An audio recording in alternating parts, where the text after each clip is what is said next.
Morning ಮಕ್ಕಳೇ. ಇವತ್ತು third standard ಅವ್ರಿಗೆ ಹಿಂದಿ ಲೆಸನನ್ನು ಮಾಡ್ತಾಯಿದ್ದೀನಿ ಮಕ್ಕಳೇ. ಹಿಂದಿನ ತರಗತಿಯಲ್ಲಿ ನೀವು ಯಹ ವಹ ಅನ್ನೋದ್ರ ಬಗ್ಗೆ ತಿಳ್ಕೊಂಡಿದ್ವಿ, ಇಲ್ಲಿ ಮತ್ತು ಅಲ್ಲಿ ಅಲ್ವಾ. ಹಾಗೆಯೇ ಇಲ್ಲಿ ಇವತ್ತಿನ ಒಂದು ತರಗತಿಯಲ್ಲಿ ನಾವು ಬಡ ಛೋಟ ಅನ್ನೋ ಒಂದು ಲೆಸನನ್ನು ನಾವು ತಿಳ್ಕೊತಾ ಹೋಗೋಣ ಮಕ್ಕಳೇ. ಇಲ್ಲಿ ಬಡ ಅಂತ ಹೇಳಿದ್ರೆ ಏನು ಅಂದರೆ ಬಿಗ್ ಅಂದರೆ ದೊಡ್ಡ ಸೈಜು ಅಥವಾ ದೊಡ್ಡದು. ಛೋಟ ಸ್ಮಾಲ್ ಚಿಕ್ಕದು. ಏನು ಇಲ್ಲಿ ನೋಡೋಣ, ಒಂದೊಂದು ಇದರಲ್ಲೂ ಕೂಡ ನಿಮಗೆ ಏನು ಮಾಡಿದರೆ ಅಲ್ಲಿ ಒಂದು ಪಿಕ್ಚರನ್ನು ಕೊಟ್ಟು ಯಾವ ರೀತಿ ವ್ಯತ್ಯಾಸ ಇದೆ ಅನ್ನೋದನ್ನು ಅಲ್ಲಿ ನಿಮಗೆ ತಿಳಿಸ್ತಾ ಇದ್ದಾರೆ ಮಕ್ಕಳೇ. ಫಸ್ಟು ಈ ಪಾಠವನ್ನು ಓದ್ತೀನಿ, ಆಮೇಲೆ ಇದರ ಅರ್ಥವನ್ನು ನಾನು ನಿಮಗೆ ತಿಳಿಸ್ಕೊಡ್ತೀನಿ ಮಕ್ಕಳೇ. ಗಮನ ಇಟ್ಟು ಕೇಳಿಸ್ಕೊಳ್ಳಿ ಪಾಠನ. ಪಾಠ 10 ಬಡ ಛೋಟ. ಯಹ ಘರ್ ಹೈ, ಯಹ ಬಡಾ ಘರ್ ಹೈ. यह पेड़ है, वह छोटा पेड़ है. यह घोड़ा बड़ा है, वह गधा छोटा है. यह फल बड़ा है, वह फूल छोटा है. ನೋಡಿ, ಇಲ್ಲಿ ಮೊದಲನೇ ಪಿಕ್ಚರಲ್ಲಿ ನೀವು ಗಮನಿಸಬೇಕು ಮಕ್ಕಳೇ. ಯಹ ಘರ್ ಹೈ, ಯಹ ಬಡಾ ಘರ್ ಹೈ. ಅದು ಒಂದು ಮನೆ, ಆ ಮನೆ ಬಹಳ ದೊಡ್ಡದಾದಂತಹ ಮನೆ. ನೋಡಿ, ನೀವೇ ನೋಡ್ತಾ ಇದ್ದೀರಲ್ವ ಚಿತ್ರದಲ್ಲಿ ಎಷ್ಟು ದೊಡ್ಡದಾಗಿದೆ ಅಂತ. ಹಾಗೆ ನಿಮಗೆ ರೋಡ್ಗಳಲ್ಲೂ ಕೂಡ ಹಾಗೇನೆ, ಅಥವಾ ನಿಮ್ಮ ಮನೆ ಅಕ್ಕಪಕ್ಕದ ಮನೆಗಳಲ್ಲೂ ಕೂಡ ಕಾಣಿಸುತ್ತೆ, ಹೌದಲ್ವಾ. ಆಗ ನೀವು ಮನೆಗಳನ್ನು ನೀವೇನು ಮಾಡ್ಬೋದು, ಕಂಪ್ಯಾರಿಸಮ್ ಮಾಡ್ಬೋದು ಅಲ್ವಾ. ಓ, ಇದು ಚಿಕ್ಕ ಮನೆ ಇದೆ, ನಮ್ಮದು ಒಂದು ಸ್ವಲ್ಪ ಇವ್ರ ಮನೆಗಿಂತ ದೊಡ್ಡದಾಗಿದೆ ಅಂತ ಹೇಳ್ತೀರಾ ಅಲ್ವಾ. ಹಾಗೆಯೇ ಇಲ್ಲೂ ಕೂಡ ಏನು ಮಾಡ್ತಾ ಇದ್ದಾರೆ, ಹೇಳ್ತಾ ಇದ್ದಾರೆ ಯಹ ಘರ್ ಹೈ, ಇದು ಒಂದು ಮನೆ. ಯಹ ಬಡಾ ಘರ್ ಹೈ, ಈ ಮನೆಯು ಒಂದು ಬಹಳ ದೊಡ್ಡದಾದಂತಹ ಮನೆಯಾಗಿದೆ. ಬಡ ಅಂತ ಹೇಳಿದ್ರೆ ಬಿಗ್ ಅಂತ ಮಕ್ಕಳೇ. ಘರ್ ಅಂತ ಹೇಳಿದ್ರೆ ಹೋಮ್, ಹೌಸ್. ನೆಕ್ಸ್ಟ್ ಪಿಕ್ಚರನ್ನು ಗಮನಿಸಿ ಮಕ್ಕಳೇ. ಅಲ್ಲಿ ನೋಡಿ, ವಹ ಪೇಡ್ ಹೈ, ವಹ ಛೋಟಾ ಪೇಡ್ ಹೈ. ವಹ ಪೇಡ್ ಹೈ, ವಹ ಛೋಟಾ ಪೇಡ್ ಹೈ. ಇದು ಒಂದು ಮರ, ಈ ಮರ ಬಹಳ ಚಿಕ್ಕ ಮರ. ನೋಡಿ, ಮೊದಲನೇದನ್ನು ದೊಡ್ಡದು ಅಂತ ತೋರಿಸಿದ್ರು, ಏನಂತ ಹೇಳಿದ್ರು, ಯಹ ಬಡಾ ಘರ್ ಹೈ ಅಂತ ಹೇಳಿದ್ರು.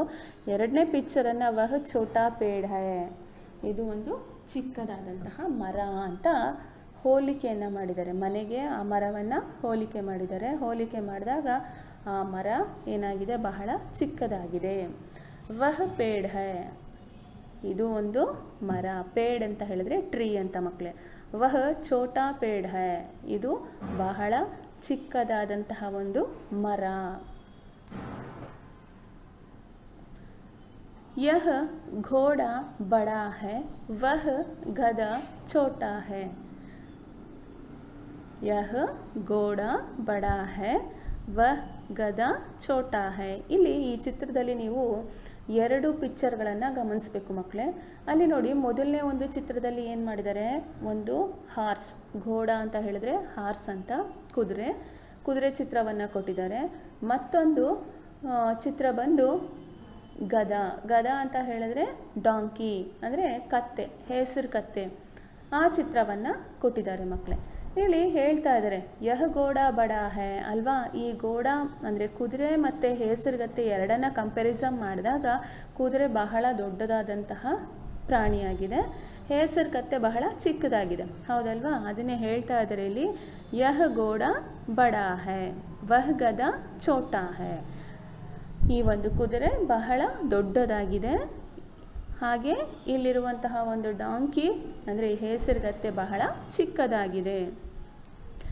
ಯಹ ಫಲ್ ಬಡಾ ಹೈ, ವಹ ಫೂಲ್ ಛೋಟಾ ಹೈ. ಇನ್ನೊಂದು, ಅಲ್ಲಿ ಹಣ್ಣು ಮತ್ತು ಹೂವನ್ನು ಕಂಪ್ಯಾರಿಸಮ್ ಮಾಡ್ತಿದ್ದಾರೆ, ಅಂದರೆ ಹೋಲಿಕೆಯನ್ನು ಮಾಡ್ತಾ ಇದ್ದಾರೆ. ನೋಡಿ, ಯಹ ಫಲ್ ಬಡಾ ಹೈ, ಈ ಹಣ್ಣು ಬಹಳ ದಪ್ಪ ಹಣ್ಣು, ಅಂದರೆ ಒಂದು ಮಾವಿನ ಹಣ್ಣನ್ನು ಮತ್ತು ಒಂದು ಗುಲಾಬಿ ಹೂವನ್ನು ಕಂಪ್ಯಾರಿಸಮ್ ಮಾಡ್ತಾ ಇದ್ದಾರೆ. ಈ ಹಣ್ಣು ಬಹಳ ದೊಡ್ಡದಾಗಿದೆ ಅಂತ ಅವರು ಅಲ್ಲಿ ಹೇಳ್ತಾ ಇದ್ದಾರೆ. ಅದರ ಪಕ್ಕದಲ್ಲೇ ಒಂದು ಹೂವನ್ನು ಇಟ್ಕೊಂಡು ವಹ ಫೂಲ್ ಛೋಟಾ ಹೈ, ಈ ಒಂದು ಹೂವು ಬಹಳ ಚಿಕ್ಕದು ಅಂತ ಅಲ್ಲಿ ಹೇಳ್ತಾ ಇದ್ದಾರೆ. ಹಾಗಾದರೆ ಮಕ್ಕಳೇ ಗೊತ್ತಾಯ್ತಲ್ವ ನಿಮಗೆ ಬಡ ಛೋಟ ಅಂತ ಹೇಳಿದ್ರೆ ವ್ಯತ್ಯಾಸ ಏನು ಅಂತ ಗೊತ್ತಾಯ್ತಲ್ವ? ಅಂದರೆ ಬಿಗ್ ಸ್ಮಾಲ್ ಅಂತ ಹೇಳಿದ್ರೆ ಗೊತ್ತಾಗುತ್ತಲ್ವ? ಈಗ ಅರ್ಥ ಆಯ್ತಲ್ವಾ? ನೋಡಿ ಇನ್ನೊಂದು ಸಲ ಪಾಠವನ್ನು ಹೇಳ್ತಾ ಇದ್ದೀನಿ. ಪಾಠ 10 ಬಡ ಛೋಟ. ಯಹ ಘರ್ ಹೈ, ಯಹ ಬಡಾ ಘರ್ ಹೈ. ವಹ ಪೇड़ है, वह छोटा पेड़ है. यह घोड़ा बड़ा है, वह गधा छोटा है. यह पल बड़ा है, वह पुल छोटा है. ಇಲ್ಲಿ ಕೆಲವೊಂದು ಅರ್ಥಗಳನ್ನು ಹೇಳ್ತೀನಿ. ಬಡ ಅಂತ ಹೇಳಿದ್ರೆ ಬಿಗ್ ದೊಡ್ಡದು, ಛೋಟ ಅಂತ ಹೇಳಿದ್ರೆ ಸ್ಮಾಲ್ ಚಿಕ್ಕದು, ಘರ್ ಹೋಮ್ ಹೌಸ್ ಮನೆ, ಪೇಡ್ ಟ್ರೀ ಮರ, ಘೋಡ ಹಾರ್ಸ್ ಕುದುರೆ, ಗದಾ ಡಾಂಕಿ ಹೇಸರ ಕತ್ತೆ, ಫಲ್ ಫ್ರೂಟ್ ಹಣ್ಣು, ಫೂಲ್ ಫ್ಲವರ್ ಹೂ. ನೋಡಿದ್ರ ಮಕ್ಕಳೇ, ಈಗ ಅರ್ಥಗಳನ್ನ ಬರ್ಕೊಂಡ್ರಿ ಅಲ್ವಾ, ತಿಳ್ಕೊಂಡ್ರಿ ಅಲ್ವಾ? ಹಾಗಾದರೆ ಮಕ್ಕಳೇ, ಇವತ್ತಿನ ತರಗತಿಯಲ್ಲಿ ನಾನು ಮಾಡಿದಂತಹ ಈ ಪಾಠ ನಿಮಗೆ ಅರ್ಥ ಆಗಿದೆ ಅಂತ ನಾನು ತಿಳ್ಕೊತಾ ಇದ್ದೀನಿ ಮಕ್ಕಳೇ. ಮುಂದಿನ ತರಗತಿಯಲ್ಲಿ ನಾನು ನಿಮಗೆ ಬೇರೊಂದು ಪಾಠವನ್ನು ತಗೊಂಡು ನಿಮ್ಮನ್ನು ಭೇಟಿ ಮಾಡಲಿಕ್ಕೆ ಬರ್ತೀನಿ ಮಕ್ಕಳೇ. ಅಲ್ಲಿವರೆಗೂ ಈ ಪಾಠವನ್ನು ನೀವು ಚೆನ್ನಾಗಿ ಓದಿ ಅಭ್ಯಾಸ ಮಾಡಬೇಕು ಅಂತ ಹೇಳ್ತಾ ಇವತ್ತಿನ ಒಂದು ತರಗತಿಯನ್ನು ನಾನು ಇಲ್ಲಿಗೆ ಮುಗಿಸ್ತಾ ಇದ್ದೀನಿ ಮಕ್ಕಳೇ. ಧನ್ಯವಾದಗಳು.